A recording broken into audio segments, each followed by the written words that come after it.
36 years ago, I set out to walk the length of the Canadian Rockies, which, as far as anyone knew, had never been done before. And a year later, my book On the Walk High Summer was published. Now that book's long been out of print until this month, when a new edition has appeared, produced by Andrew Terrell and his Enchanted Rock Press in Colorado. And here it is. This is the new High Summer. The story is the same. I mean, it hasn't changed. It's the same text that I wrote last time, even though there are events in it I barely remember.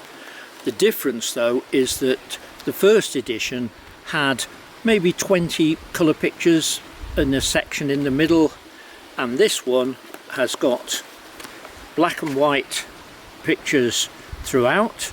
In this version, the paperback, and the ebook has colour pictures. So there's over 100 pictures in the book in all, most of which never been published before. Now it's available, of course, from all the usual places, you know, real bookstores and online.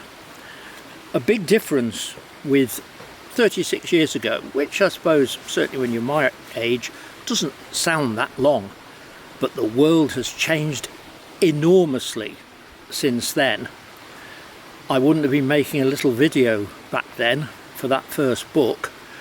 The internet didn't exist, digital didn't really exist at all.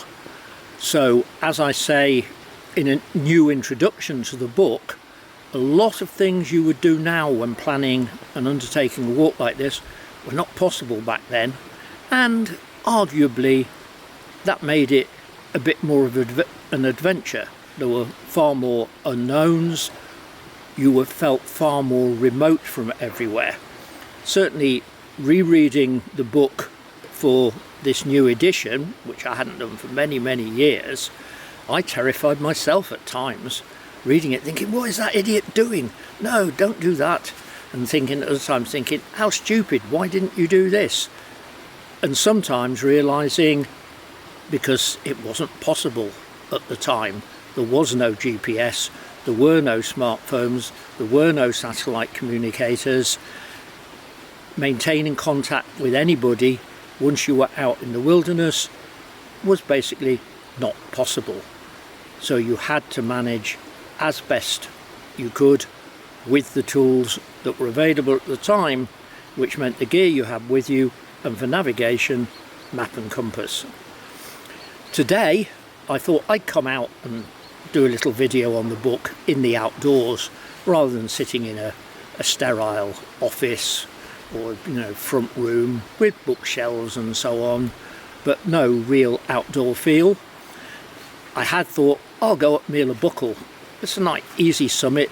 There's a nice, you know, little shelter where you can sit on stones at the top. However, the weather, this is the Cairngorms after all, and it is November, has let me down, because what in fact we have is mist and drizzle, and on the summit a cold wind. I certainly wasn't going to try and shoot a video up there, so instead I walked down into the top of the forest here, among some magnificent old Caledonian pines. This is one that has fallen that I'm sitting on, and I'm making the video here, and it will be dark soon, because I said it's November. It's dark soon after 4 o'clock. The drizzle is perhaps becoming a bit more like rain, so I think I should stop there.